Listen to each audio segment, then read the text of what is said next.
מוכן? למה לך את כל זה? הבחירות, אתה לא נראה כמו ראש עיר. למה שאבחר בך? ראש עיר צריך לראות אחרת? אומרים, אל תסתכל בקנקן, אלא מה שיש בו.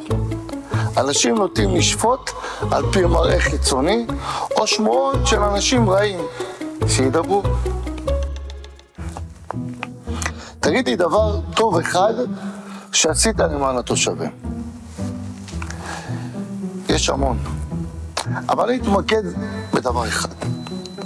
הפעילות האדירה שהקמתי ב3 שעות בלבד בפרוץ המלחמה, יחד עם עשרות מתנדבים מהעיר, פעילות שהסיעה עשרות חיילים לבסיסם, טיפלה במאות מקלטים מוזנחים והכשירה אותם לשעת חירום. ותרומות שהצלחנו לגייס עבור חיילים אהובים, בני העיר שלנו, כרמיאל. זו שאלה שאני אוהב. אתה כל הזמן מדבר על הצביון היהודי של העיר כרמיאל. זה לא גזענות? אני רוצה להגיד לך משהו אחד. ציונות זה לא גזענות. ההפך הוא הנכון. לא גזענות, ציונות. תוכנית אלון שיצרתי נותנת מענה כולל הן לחברה הערבית והן לתושבי כרמיאל. כרמיאל לא צריכה להיות ברירת המחדל של תושבי הכפרים.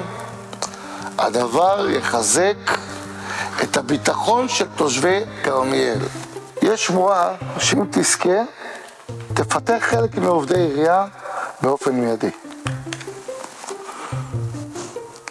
זאת שטות גמורה, והאמת לגמרי הפוכה. רבים מעובדי העירייה מצביעים או מאמינים בדרכי, וחלקם גם יבחרו בי. הציבור רוצה עתיד וחזון, וזו הדרך שבה אני עובד. אני מתכוון לעבוד ביחד עם כולם, עם העובדים העיקריים בעירייה.